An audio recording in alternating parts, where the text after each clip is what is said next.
Hello guys, welcome back to Panda Review. இந்த வீடியோவில் 2004 release ஆன மைண்ட் ஹண்டர்ஸ் அப்படிங்கிற ஹாலிவுட் படத்தோட ஃபுல் ஸ்டோரி தான் உங்களுக்கு எக்ஸ்பிளைன் பண்ண போகிறேன். இந்த படத்தோட ஸ்டோரி என்ன அப்படின்னா, சில சிபிஐ ஆஃபீஸர்ஸ்க்கு இன்னும் ட்ரைனிங் பத்தல அப்படின்னா ஆள் இல்லாத தீவு ஒன்றுக்கு கூட்டிகிட்டு போகிறாங்க. அங்கே போனதுக்கப்புறம் ஆல் அவுட்டாக போதுண்டா சாமிங்கிற அளவுக்கு சில விஷயங்கள்லாம் நடக்க ஆரம்பிக்குது.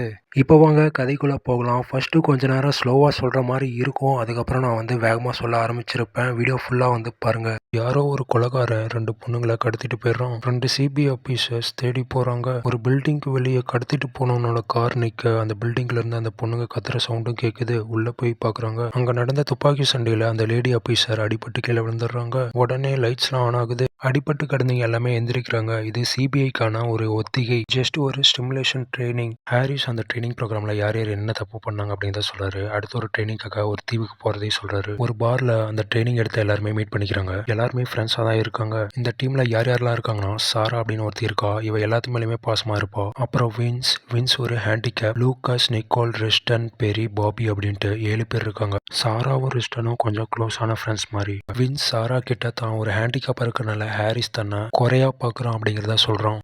சாரா கூட ப்ரொஃபைலிங் பண்ணுறதுக்கு ஃபிட் இல்லை அப்படின்னு ஹாரிஸ் நினைக்கிறதா வின்ஸ் சொல்கிறான். அந்த ஐஸ்லாண்டுக்கு எல்லாருமே கிளம்பி போகிறாங்க. புதுசாக கேப் அப்படிங்கிறவர் வராரு. ஆக்சுவலாக சிபிஐக்கு ட்ரைனிங் கொடுக்குற கம்பெனி தான் ஹாரிஸ் வச்சிருக்காரு. அந்த ட்ரைனிங்கில் ஏதோ குறை இருக்குன்னு மேல் இடத்துக்கு புகார் வந்திருக்கும். ஸோ அதுக்காக தான் கேப்பை கண்காணிப்புக்காக அனுப்பிச்சு வச்சிருப்பாங்க. எல்லாரும் அந்த ஐஸ்லாண்டுக்குள்ளே போகிறாங்க. இந்த ட்ரைனிங்காக அந்த ஐஸ்லாண்டு ஒரு செட்டப் பண்ணப்பட்டிருக்கு. இங்கே ஆல்ரெடி 2 கொலை நடந்திருக்கு. நாளைக்கு காலையில் 8 மணிக்குள்ளே நீங்கள் கொலையாளி ஆள் அப்படிங்கிறத ப்ரொஃபைல் பண்ணி கண்டுபிடிக்கணும்னு சொல்கிறாரு. உண்மையான கொலை கிடையாது. இந்த ட்ரைனிங்காக ஒரு செட்டப் பொம்மைகளை வச்சு ஹாரிஸ் ரிஸ்டனை டீம் லீடராக போடுறாரு. நைட்ரஜன் டேங்க்ஸ் இங்கே எதுக்கு இருக்குன்னு கேட்க, நேவிஸ் இங்கே ட்ரைனிங் எடுத்தாங்க அவங்களது அப்படின்னு சொல்றாரு. உங்களுக்கு தேவையான கம்ப்யூட்டர், பிளட் சாம்பிள் கண்டுபிடிக்கிற மிஷின் இதெல்லாம் இங்கே இருக்கு அப்படின்ட்டு ஹாரி சொல்றாரு. நாங்கள் ஆல்ரெடி சிபிஐக்குள்ள இருக்கிறோம், எங்களுக்கு எதுக்கு ட்ரைனிங் அப்படின்னு கேட்குறாங்க. நீங்க சரியா பண்ணாதனால தான் இந்த இடத்துல இருக்கீங்க அப்படின்னு சொல்றாரு. உங்க எல்லாத்துக்கும் இங்கே ஒரு பேட் ஃபீலிங் வருது, அது தெரியுதா அப்படின்னு ஹாரிஸ் கேட்குறாரு. ஹாரிஸ் கிளம்பி போறாரு. நைட்டு எல்லாருமே ஜாலியாக ஒவ்வொரு வேலையை பார்த்துட்டு இருக்காங்க.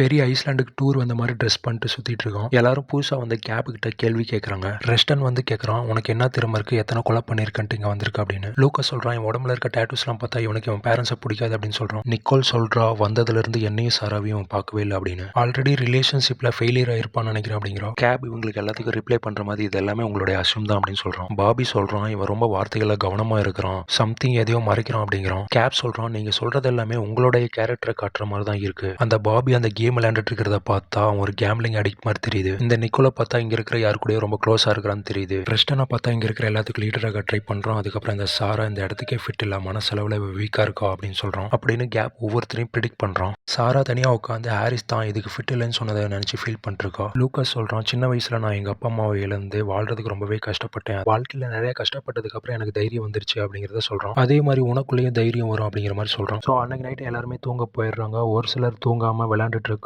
எக்ஸசைஸ் பண்றாங்க. கேப் கணிச்ச மாதிரியே நிக்கோல் ரெஸ்டன் கூட க்ளோஸா இருக்கிறா. அடுத்த நாள் தான் சாரா அந்த பயங்கரமான அதிர்ச்சிகரமான விஷயத்தை பார்க்குறா. யாரோ ஒரு பூனையை கொண்டு தொங்க விட்டுருக்காங்க. அதுக்குள்ள ஒரு வாட்ச் இருக்கு. அந்த வாட்ச்ல 10 o'clock அப்படின்னு போட்டிருக்கு. இது என்ன அப்படின்னு எல்லாரும் யோசிக்கிறப்ப ரிஸ்டன் இது ஒரு சைனா இருக்கும் அப்படின்னு சொல்றோம். இது நம்ம இன்வெஸ்டிகேஷனுக்கான ஒரு க்ளூவா இருக்கலாம். நம்ம ப்ரொஃபைலிங்கை ஸ்டார்ட் பண்ணலாம் அப்படிங்கிறாங்க. ப்ரொஃபைலிங் அப்படிங்கிறது சிபிஐல ஒரு போஸ்ட், ஒரு கொலையோட டீட்டெயிலை கண்டுபிடிக்கிறது தான் ப்ரொஃபைலிங். அந்த ப்ரொஃபைலுக்கான ட்ரைனிங்க்கு தான் இவங்க எல்லாருமே இங்கே வந்திருக்காங்க. எல்லாருமே ஒரு ஹோட்டலுக்குள்ள போறாங்க. அந்த ஹோட்டலுக்குள்ள ஸ்டிமுலேஷனுக்காக நிறைய பொம்மைகள் செட்டப் பண்ணப்பட்டிருக்கு. லூகாஸ் வின்ஸ் தனியா தேடிட்டு இருக்காங்க. லூகாஸ் வின்ஸ் கிட்ட சிட்டியோட அதர் சைடு போய் பாரு அப்படின்னு சொல்றான். வின்ஸ் தேடி போகும்போது ஒரு கடைக்குள்ள என்னமோ இருக்கிறத பார்த்துட்டு எல்லாத்தையும் கத்தி கூப்பிடுறோம். எல்லாருமே பாக்குறாங்க. ஒரு லேடியை கொண்டு தொங்க விட்டுருக்காங்க, அதாவது பொம்மைய. ஸோ இவங்க தான் விக்டிம் அப்படின்னு சொல்லிட்டு எதனா தடையும் கிடைக்குமா அப்படின்னு தேடிட்டு இருக்காங்க. எல்லாருமே அவங்களுக்கு தெரிஞ்ச தடையத்தை நோட் பண்ணிட்டு இருக்காங்க. ஸோ அந்த டைம்ல தான் அங்க ஒரு அலாரம் அடிக்குது. எல்லாருமே அது என்னவா இருக்குன்னு யோசிச்சுட்டு இருக்க டைம்ல ரெஸ்டன் போயிட்டு அந்த அலாரம் ஸ்டாப் பண்றோம். அலாரம் ஸ்டாப் பண்ண உடனே அந்த கார்ட்ஸ் மாதிரி அடுக்கி வச்சது எல்லாமே கலையுது. இப்படி ஒவ்வொன்றா தட்டி விட்டு கடைசியா ஒரு நைட்ரஜன் டேங்க் மேல பட்டு அந்த டேங்க் கீழே அது இருக்க நைட்ரஜன்லாம் வெளியே ரெஸ்டன் மேல படுது. கடைசியில ரெஸ்டன் அப்படியே உறைஞ்ச மாதிரி சாகுறான். எல்லாருமே பயங்கர அதிர்ச்சி ஆகுறாங்க, எப்படி இது நடந்துச்சு அப்படின்னு சொல்லிட்டு. அந்த டைம்ல தான் சாரா அந்த வாட்ச்லயும் 10 o'clock தான் போட்டுருந்துச்சு, இந்த அலாரமும் 10 o'clock தான் அடிச்சுது அப்படிங்கிறத நோட் பண்றா. அடுத்த ஒரு புக்ல 12 o'clock அப்படின்னு போட்டிருக்கு. இந்த புக் இதுக்கு முன்னாடி இல்லை, இப்பதான் இங்க இருக்கு அப்படின்னு கேப் சொல்றோம். எல்லாருமே பயப்படுறாங்க. அப்பதான் பாபி சொல்றோம், நம்ம ஹெலிகாப்டர்ல வரும்போது கீழே ஒரு போட் இருந்துச்சு, அதுல தப்பிச்சு போயிடலாம்னு சொல்றோம். எல்லாருமே போட்டுட்டு போயிட்டு இருப்பாங்க. லூகாஸ் தான் முன்னாடி போயிட்டு இருப்போம். அப்போ ஒரு கம்பி கட்டப்பட்டிருக்கும், அதுல லூகாஸ் மோதிரும். அப்ப அந்த போட்டு பாம்பு பிளாஸ்ட் ஆயிரும். எல்லாருமே இது ஹாரிஸோட வேலையா இருக்குமான்னு டவுட் பண்றாங்க. அப்பதான் வின்ஸ் அவங்ககிட்ட இருக்க கன் எடுத்து காட்டுறான். ஆக்சுவலா ட்ரைனிங்க்கு கன் கொண்டு வரக்கூடாது, ஆனா அவனால கன் இல்லாம இருக்க முடியாது. ஏதாவது பிரச்சனைனா யாரா இருந்தாலும் போட்டு தள்ளிடுவேன் அப்படிங்கிறோம். ஃப்ரண்ட்ல போன லூகாஸ்க்கு பாம்பு பிளாஸ்ட்ல அடிபட்டிருக்கும். சாரா ஹெல்ப் பண்றா. இப்ப எல்லாருமே காஃபி குடிக்கிறாங்க. லூகாஸ் கேப் கிட்ட கேட்கறான், இந்த இடத்துடைய மேப் உங்ககிட்ட இருக்கு, இதெல்லாம் நீ தான் பண்றியா அப்படின்னு. மணி 12 ஆகுது. காஃபி குடிச்ச எல்லாருமே திடீர்னு மயக்கம் ஆகுறாங்க. ஒரு 4 ஹவர்ஸ் இருக்கும். காஃபி குடிச்ச எல்லாருமே மயக்கம் தெளிஞ்சு எந்திரிக்கிறாங்க. கேப் எல்லாத்துக்கிட்டையும் சண்டைக்கு போறான். என்ன சொன்னீங்கல்ல, காஃபி கொடுத்தவன் தான் இப்ப கொலகாரன் அப்படின்னு. இந்த டைம்ல பெரிய மயக்கம் தெளிஞ்சு எந்திரிக்காமையே இருப்பான். அவனை பிடிச்சி தூக்கில அவன் தலை தனியா அந்து விழுந்துரும். பெரிய வந்து கில்லர் கழுத்து அறுத்து கொலை பண்ணிருக்கான். அப்புறம் எல்லாரும் சேர்ந்து 2 வாட்சை கண்டுபிடிக்கிறாங்க. அதுல 6 o'clock அப்படின்னு போட்டிருக்கு. இது எதை குறிக்குது அப்படின்னா 6 மணிக்கு இன்னும் 2 பேர் சாக போறாங்க அப்படின்னு சொல்ல வரோம். இது எல்லாத்தையும் கேப் தான் பண்றான்னு எல்லாரும் நினைக்கிறாங்க. அவனை விலங்கு போட்டு லாக் பண்றாங்க. அங்க இருக்கிற விண்டோ கிளாஸ் ஃபுல்லா நம்பரா எழுதப்பட்டிருக்கும். அது என்ன அப்படிங்கறத பாபியும் சாராவும் கண்டுபிடிக்க முயற்சி பண்றாங்க. அதே டைம்ல லூகாஸும் நிக்கோலும் ட்ராப் எங்கேயாவது இருக்கா அப்படின்னு கண்டுபிடிக்க போறாங்க. சாரா இங்க எழுதப்பட்டிருக்க நம்பர் எல்லாமே லைட்டுடைய ஸ்பீடை குறிக்குது. ஸோ லைட் தான் அடுத்த ட்ராப்பா இருக்கும் அப்படின்னு சொல்றான். கேப் ஒரு ரூம்ல விலங்கால லாக் பண்ணி தப்பிக்காம பாத்துக்க சொல்லி வின்ஸை விட்டுட்டு போயிருப்பாங்க. அப்ப டியூப் லைட் எல்லாமே மேல இருந்து அந்து விழுந்து தரையை தொடுற மாதிரி தொங்கிட்டு இருக்கும். ஏதோ தப்பா இருக்குன்னு வின்ஸ் அந்த இடத்த விட்டு தப்பிக்க பார்ப்பான். அதுக்குள்ள தண்ணி வர ஆரம்பிச்சிடும். உடனே ஒரு கம்பியை பிடிச்சி தொங்க ஆரம்பிப்பான். இப்ப கம்பியை விட்டான் அப்படின்னா கரண்ட் ஷாக் அடிச்சு செத்துருவான். கேப் உடனே வின்ஸ் கிட்ட சொல்றான், இப்பயாவது நான் இதை பண்ணல அப்படிங்கறத நம்பு, உன்னோட கன்னை என்கிட்ட தூக்கி போடு, நான் உன்னை காப்பாத்துறேன் அப்படின்னு சொல்லுவான். வின்ஸ் ஆனா நம்ப மாட்டான். அப்புறம் கேப் சொல்லுவான், இப்போ உனக்கு என்ன நம்பரை தோத்து வேற வழி எதனா இருக்கா அப்படின்னு யோசிச்சுப்பாரு. வின்ஸ் வேற வழியே இல்லாம அவனுடைய கன்னை எடுத்து கேப் கிட்ட தூக்கி போட, கேப் அந்த கன்னை வச்சு லாக் ஓபன் பண்ணிட்டு தொங்கிட்டே போய்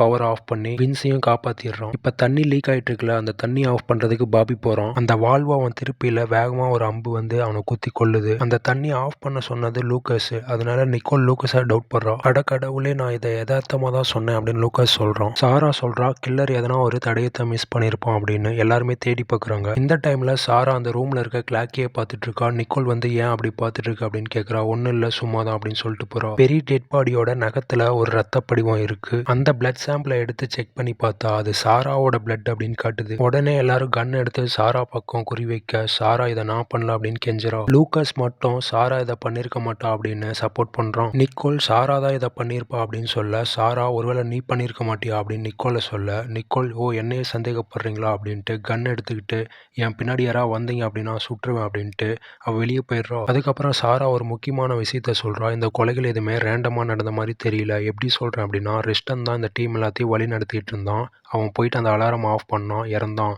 அதே மாதிரி பெரிக்கு காஃபினா பிடிக்கும். அதனால கொலைகாரன் பெரிய டார்கெட் பண்ணி கொலை பண்ணான். அதே மாதிரி பாபி எதனா ஒண்ணுனா ரிப்பேர் பண்ண கிளம்பிடுவான். அதனால அந்த வாட்டர் வால்வ் ஆஃப் பண்ணும்போது அவன் செத்தான் அப்படின்னு சொல்றான். ஸோ கில்லர் ஒவ்வொருத்தவங்களையும் அவங்களுடைய வீக்னஸ் வச்சு தான் கொலை பண்ணிட்டு இருக்கிறான். இப்போ நிக்கோலஸ் தனியா இருக்கா. தனியா இருந்தாலே சிகரெட் பிடிப்பா. ஒருவேளை அடுத்த டார்கெட் அவ்வளோ இருக்குமோன்னு பயந்து போய் நிக்கோலை தேடி எல்லாருமே போறாங்க. போய் பார்த்தா கில்லர் நிக்கோலுக்கு சிகரெட்லேயே சங்கூதிடுறான். அப்புறம் அங்க இருக்கிற ஒரு ஸ்பீக்கர்ல ஹாரிஸ் வாய்ஸ் கேக்குது, நான் இது எல்லாத்தையும் பார்த்துட்டு தான் இருக்கிறேன் அப்படின்ட்டு. அடப்பாவி, நீ தான் எல்லாத்தையும் பண்ற அப்படின்ட்டு ஹாரிஸை தேடி போறாங்க. வின்ஸ் நான் வெளியே வர மாட்டேன் அப்படின்ட்டு அவங்ககிட்ட கன் இல்லை, கன்னை தேடி போயிட்டு இருக்கிறான். லூகாஸ், சாரா, கேப் இவங்க மட்டும் ஹாரிஸை தேடி போய் பார்க்குறாங்க. போய் பார்த்தா அவன் ஆல்ரெடி கொலை பண்ணப்பட்டிருக்கான். ஹாரிஸ் கூட இருந்த ஆஃபீஸர்ஸும் கொலை பண்ணப்பட்டு கிடக்குறாங்க. அங்க இருக்கிற டிவியில ஹாரிஸ் ஆவறதுக்கு முன்னாடி கொலைக்காரங்கிட்ட அவங்கள உன்னால ஒன்றும் பண்ண முடியாதுன்னு சொல்றான். ஹாரிஸ் கையில 3 வாட்ச் இருக்கு. அதுல இப்பத்த டைம் செட் பண்ணப்பட்டிருக்கு. ஹாரிஸ் கொலை பண்ணப்பட்டிருக்கிறத பார்த்த உடனே கேப்பும் லூகாஸும் ஒருத்தருக்கு ஒருத்தர் கண் எடுத்து பாயிண்ட் பண்றாங்க. நீ தான் கொலைகாரன் அப்படின்ட்டு மாத்தி மாத்தி சொல்லிக்கிறாங்க. கேப் சொல்றான், நீயும் நானும் இல்லை அப்படின்னா ஒருவேளை அந்த வின்ஸா கூட இருக்கலாம் அப்படின்ட்டு. இப்ப 3 பேருமே கன்னை வச்சுக்கிட்டு பயத்துல கண்ணா பின்னான்னு சுட ஆரம்பிக்கிறாங்க. சாரா சுட்ட புல்லட் லூகாஸுக்கும் பக்கத்துல போக லூகாஸ் சாரா கிட்ட சொல்றான், பார்த்து ஷூட் பண்ணு அப்படின்னு. அந்த டைம்ல வேற ஒரு இடத்துல ஒளிஞ்சிருந்த கேப் சொல்றான், பார்த்து ஷூட் பண்ணுன்னு சொல்றா. கில்லர் யாரு அப்படின்னு யாருக்கு தெரியும் அப்படின்னு சொல்றான். எல்லாருமே ஒரு பதட்டத்துல யாரை ஷூட் பண்றனே தெரியாம மாத்தி மாத்தி ஷூட் பண்ணிட்டு இருக்காங்க. சாரா போய் பஸ்ஸுக்கு அடியே ஒளிஞ்சுக்கிறா. அந்த டைம்ல ஒரு ஆள் வந்து லூகாஸை சுட்டு தள்ளுறான். பஸ்ஸுக்கு அடியே ஒளிஞ்சிருந்த சாரா யாரா அப்படின்னு எட்டி பார்த்தா அது கேப். அப்ப இவன் தான் கில்லரா இருக்குமோ அப்படின்னு நினைக்கிற சாரா எந்திரிச்சு பில்டிங்குள்ள ஓடுறா. சாரா பில்டிங்குள்ள ஓடி வர டைம்லயே வின்ஸை லிஃப்ட்ல வச்சு ஒருத்தன் சுட்டு தள்ளிடுறான். பில்டிங்குள்ள ஓடி வந்த சாரா லிஃப்ட்டுக்குள்ள வின்ஸ் செத்து கிடக்கிறத பார்த்துட்டு அவனுடைய கன்னை எடுத்துக்கிறா.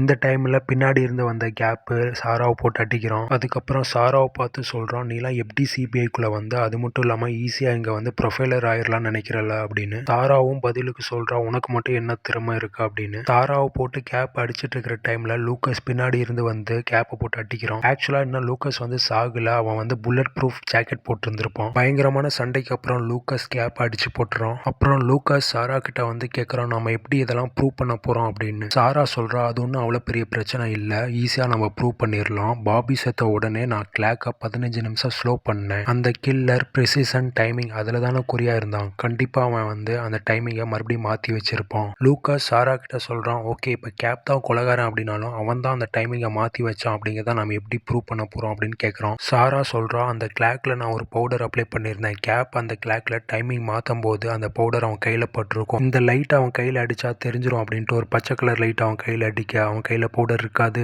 அடுத்த செகண்டே லூக்கஸ் கையில் லைட் அடிக்க அவன் கையில் தான் அந்த பவுடர் பட்டிருக்கும். உண்மையான கொலகாரன் லூக்கஸ் தான். அதை தெரிஞ்சுக்கிட்ட சாரா அதிர்ச்சி ஆகுறா. அங்கிருந்து தப்பிக்கவும் பார்க்குறா. சாராவை பிடிச்சி வச்சுக்கிட்டு லூக்கஸ் நான் இதெல்லாம் ஏன் பண்ண அப்படிங்கிறத சொல்கிறான். ஆல்ரெடி லூக்கஸ் ஒரு சீனில் சின்ன வயசில் அவங்க அப்பா அம்மா இறந்துட்டாங்க அப்படின்னு சொல்லியிருப்பான். ஆக்சுவலாக கொன்னதே இவன் தான். நான் தான் எங்கள் அப்பா அம்மாவை கொலை பண்ணேன், ஆனால் அதை எப்படி நான் பண்ணேன் அப்படின்னு யாருமே என்கிட்ட வந்து கேட்கல. அது இன்னும் என்ன கோவத்தை தூண்டுச்சு அப்படின்னு சொல்கிறான். அதுக்கப்புறம் என் திறமைக்கு ஈக்குவலானவங்களை வேட்டையாடணும்னு நினச்சேன். அதனால தான் இந்த FBI டீமில் வந்து சேர்ந்தேன். இங்கே இருக்கிற ஒவ்வொருத்தருடைய வீக்னஸை பற்றியும் தெரிஞ்சுக்க ஆரம்பித்தேன். அதுக்கப்புறம் இந்த கொலையை நடத்துறதுக்கு சில மெக்கானிசமும் எனக்கு தெரிய வேண்டியது இருந்துச்சு. அதெல்லாமே கற்றுக்கிட்டேன். என் மேலே யாருக்கும் டவுட் வரக்கூடாதுன்னு சொல்லிட்டு போட்டில் பாம்பு வச்சுருந்தப்பையும் நான் வந்து ஃப்ரண்ட்டில் நடந்து போயிட்டு இருந்தேன். அதுக்கப்புறம் எல்லாரும் காஃபி குடிச்சு மயங்கி கிடந்திருந்தப்ப நான் மட்டும் கம்மியான டோஸ் எடுத்திருந்தேன். அதனால ஃபர்ஸ்ட்டே எழுந்துட்டேன். அப்புறம் அந்த நிக்கோல் வெளியே போகிறப்ப அவள் கையில் சிகரெட் கிடையாது. நான் தான் அவள் கண்ணில் படுற மாதிரி சிகரெட்டை வச்சேன். அதுக்கப்புறம் வின்ஸ் அவனால் கன் இல்லாமல் இருக்க முடியாது, அதனால தான் உங்கள் கூட வராமல் கன் எடுக்க தனியாக போனோம். அப்புறம் பாபி அவனால் புதுசாக எதை பார்த்தாலும் கமெண்ட் இருக்க முடியாது, போய் நோண்ட ஆரம்பிச்சிருவான். என்ன பார்க்குற, ஹாரிஸ் தானே, அவன் எப்படியும் கிளம்பியிருக்க மாட்டான்னு எனக்கு தெரியும். நான் நினச்ச மாதிரியே அவன் இங்கேருந்து எல்லாத்தையும் கண்காணிச்சிட்டு இருந்தான். ஸோ ஈஸியாக என்கிட்ட மாட்டிக்கிட்டான். கடைசியாக இருந்தது நீ, நான், அந்த மொட்டை தலையன். கேப் என்ன சுட்டதுக்கப்புறம் நீ எப்படி அவங்க கூட சண்டைக்கு போவேன்னு எனக்கு தெரியும். ஏன்னா உன்னோட வீக்னஸ் தண்ணி மட்டும் வந்து கிடையாது, நானும் தான். இவங்க 2 பேர் பேசிகிட்டு இருக்கும்போது சாரா படிக்கட்டுலேருந்து வேணும்னே கீழே விழுந்து சாரா அங்கேருந்து தப்பிச்சு போகிறா. போய் ஒரு ஸ்விம்மிங் பூலில் விழுந்துடுறா. அவளுக்கு வீக்னஸே வாட்டர் தான். அதுக்குள்ளேயே வச்சு போட்டு தள்ளிடலான்னு பார்க்குறான். ஸ்விம்மிங் பூல்குள்ளே 2 பேத்துக்கும் பயங்கரமான சண்டை போகுது. சாரா ஒரு வாட்டி அவனை ஷூட் பண்ணிடுறா. அதுக்கப்புறம் கன் பாயிண்டில் அவனை நிறுத்துறா. லூக்கஸ் சொல்கிறான், எப்படியும் நீ என்னை கொலை பண்ணிட்டாலும் இங்கே இருக்கிற ஆதாரம் எல்லாமே உனக்கு எதிராக தான் இருக்குது. அந்த பிளட் சாம்பிளை வச்சு நீ தான் கொலைகாரி அப்படின்னு நினைப்பாங்க அப்படின்னு சொல்கிறான். அதுக்கு வாய்ப்பில்லை ராஜா அப்படின்ட்டு கேப் அந்த இடத்துக்கு வரான். சாரா லூக்கஸை சுட்டு தள்ளிடுறா. அடுத்த நாள் அந்த இடத்துக்கு ஒரு ஹெலிகாப்டர் வருது. சாராவும் கேப்பும் அந்த இடத்த விட்டு கிளம்பி போகிற மாதிரி காட்டுறாங்க. இதோட இந்த படம் முடியுது. இந்த படம் உங்களுக்கு பிடிச்சிருந்துச்சு அப்படின்னா இந்த வீடியோவை லைக் பண்ணி ஷேர் பண்ணி மறக்காமல் இந்த சேனலை சப்ஸ்கிரைப்பும் பண்ணிக்கோங்க.